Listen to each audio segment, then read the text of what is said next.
Metzia, with the chapter that starts with the Mekabel Sadeh Mechavero, the one who receives a field from his friend. We're getting into a discussion in terms of the contract, the agreement, maybe if for the hiring, for the lending, for the buying, and the different languages that need to be used, that one need to use for the contract to be legal.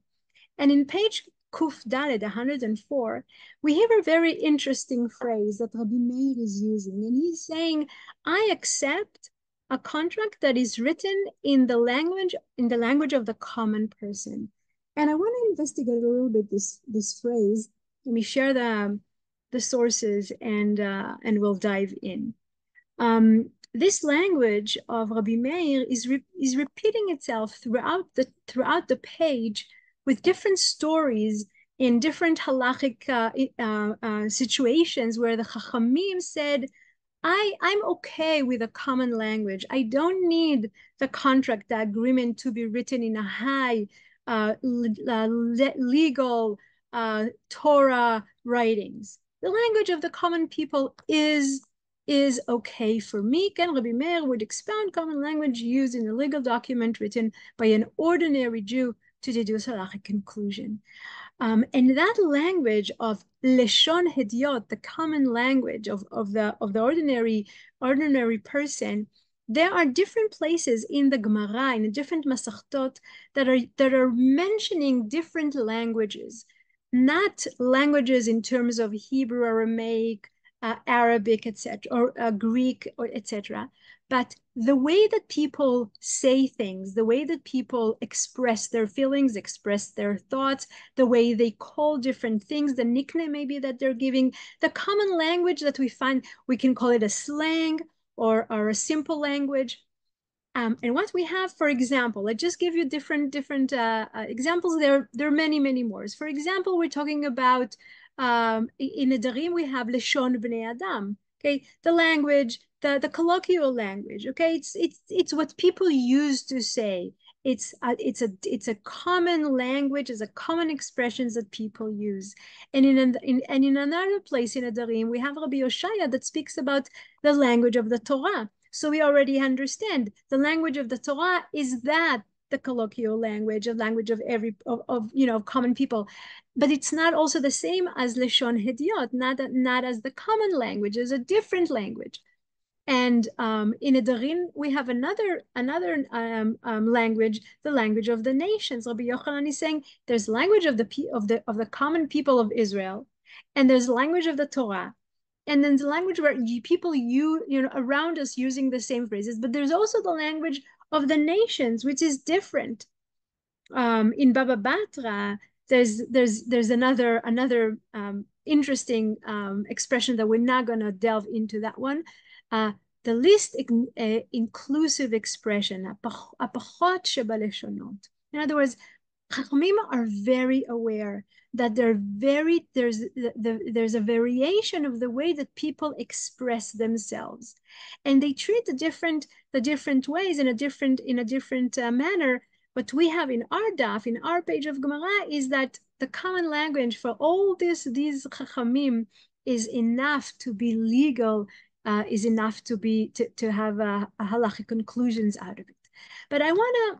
We'll go back to Hediot at the end, but I want to delve into what is more known to us. It's a phrase that we all know, Dibra Torah Chilshon Bnei Adam. The Torah spoke in the language of people, of ordinary people.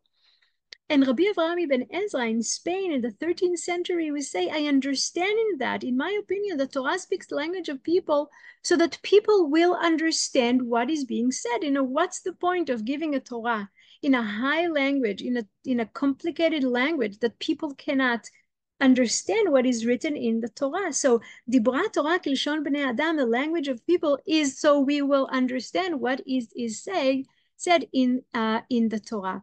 And Shaddal, Rabbi Shlomo Shmuel David Luzzatto, a Jewish commentator from Italy from the 19th century, in his commentary to Bereshit, is saying, the educated will understand that what is directed in the Torah is not the teachings of the natural wisdoms. And the Torah was not given but to direct people in the way of righteousness and justice, and to maintain in their hearts the faith of a one God and providence. In other words, says the Rashada something very interesting. He said, like, the Torah is not a philosophical book. It's not even a theological book written in theological language, like the language of the 19th century of philosophers and theologians that we know of the 19th century, says Shaddai.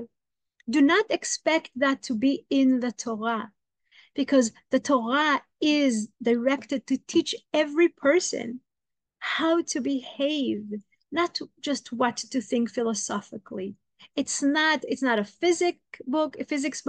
It's not a science book. It's not a philosophy book. It's the way of the Torah. The goal of the Torah is to direct people. It's a practice book. What do we need to do in order to be righteous people? What do we need to do in order to have a just society? And how to get to the idea, or to get to the notion and the belief that there's one God and there's providence, but not through complicated logical philosophical phrases, because the Torah was not given to the sages alone, but to all the people. And just as the matter of the providence and reward was not explained, and it was not appropriate for it to be explained in the Torah in a philosophical way, but the Torah spoke of it in a language of people, even difficult things, or even crucial, very important things like, hashgacha, and like Torah Tagmul. The Torah explained it in its own way, in the way that people will understand. There's a beautiful contradiction to that notion by the Shlash, Shnei Luchot HaBrit, Rabbi Yoshayahu Levi Horowitz, who lived in Tzfat in the 17th century, and the Shla is doesn't understand, and he's like, and really it is difficult to say that Torah spoken in the language of people in order to be clear. And in my opinion, it is the other way around, where blessed be the names are real, and the words of the language of people are the ones that are called like that through a question. In other words, he's saying, Dibra Torah kilshon bnei Adam, the Torah spoke in the language of people, is with a question mark. Do you really think that Torah speaks in the language of the common people? Do you really think that these are simple words? Of course not, he says. The entire Torah, him being Kabbalistic, is saying that the entire Torah is the names of God. It's holy. The truth of the Torah, it's because it's using names of God and holy words. And therefore, don't think that even if you can understand the language of the Torah, it's your language, because it has a higher language. But I just brought him as the one who says, taking us to the opposite way. But most of the Parshanim, most of the Chachamim understand that Dibra Torah Kilshon Bnei Adam. This is the tool that the Torah is using in order for us to understand. And the Rambam in Mishneh Torah is saying even more. He's saying that, and it's very relevant to Baba Kama, Baba Metzia, Baba Batro that we're going to learn next. But this is a fundamental principle. With regard to all matters of commerce and trade, we follow the commonly accepted meanings of the terms used by people of the place and the local business customs. So it's not just Dibra Torah Kilshon Bnei Adam. It's not just Leshon Idiot that Rabbi Meir said, if I have a contract with a very simple language and not a halachic language, it's okay for me. The Rambam is saying sometimes people can use the same phrase in a different way in different places. And because commerce and buying and selling and communication and trade between people is a people thing, they must understand what they're saying and what they're signing at. And therefore, it's not a common thing, it's not a general thing. It's much more specific than we think. Leshon Bnei Adam, the language of the people of that place, and the way that they used to use phrases in the business custom. I want to go back to Leshon Hediot, because I find it fascinating that the Gemara is using the phrase for common people as being Hediot, and to say that there's a language of Chachamim, there's a language of the Torah, there's a language of Chachamim, there's a language of most of the people, and there's a language of the common people. We have a phrase, we have a saying in Masechet Megillah, which is very interesting, and it says, Amar Rabbi Elazar, Rabbi Hanina said, one should never regard the blessing of an ordinary person, an hediot, as light in your eyes. And later in the Gemara, it would also say that don't view the curse of a common person, of an ordinary person, light in your eyes. In other words, says Rabbi Elazar, do not think that if these people are simple, common, less educated than you, or you even think that you even know that they don't know a lot, maybe you even know that they're ignorant, do not disregard and ignore what they're telling you. And also don't think that if they give you a blessing to like, what can he give me as, what can he bless me with? Or why would I even think that his blessing will be of any value? And says Rabbi Elazar, do not behave like that. The fact, I would use maybe a difficult word, but the fact that we can say there's a hierarchy in languages and the way that people speak in the common language does not mean that the people themselves are lesser. And it's a very, very fine line. So the blessing of an ordinary person could be the most important thing you ever got in your life.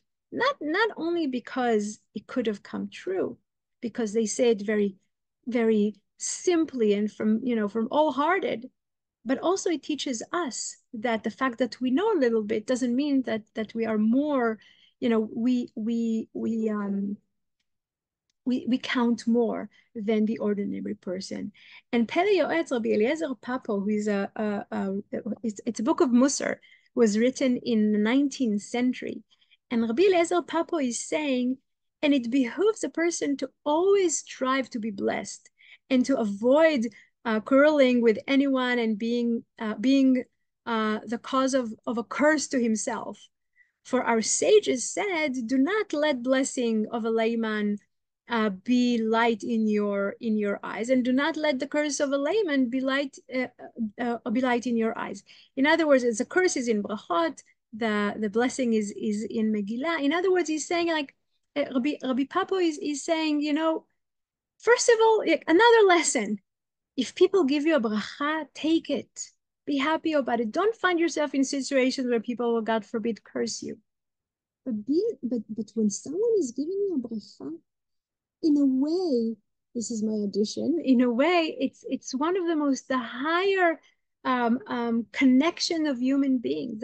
The higher interactions of human beings is to be blessed and to bless other people. And if you think to yourself, what does she know in order to give me a bracha? Then I'm missing something. I can miss on having a bracha for someone special that I consider maybe ignorant, but didn't understand that there's something very pure coming from the heart.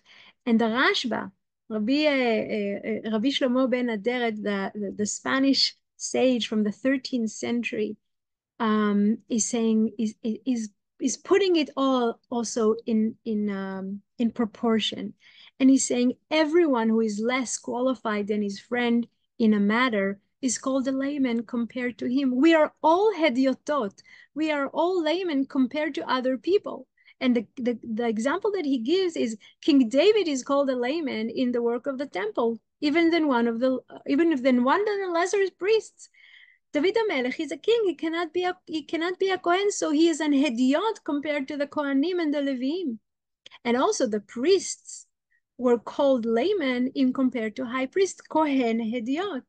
Now there's a Kohen Gadol, and the rest of the Kohanim are hediotot compared to the high priest. Also, in the matter of building of the temple, the greatest in Israel is called a layman in compared to the artist. We have Bezalel, we have Eliav, and the rest of the people, even though they can come from the most important family, they can be Moshe Rabbeinu, but compared to the artist, they're hediotot. I think the lesson that Rashba is teaching us is a great lesson, not only in terms of the language, but also understand that our language can be a language of a layman compared to other people, but us ourselves can be layman, are layman compared to people who understand more than us in different matters. And maybe that notion will bring us the balance of not to view ourselves too high, not to view ourselves also too low, but to have the balance of understanding that there is room for all the different languages, and there's room for all the different people, and behave and places, and contributions, human contributions in our world.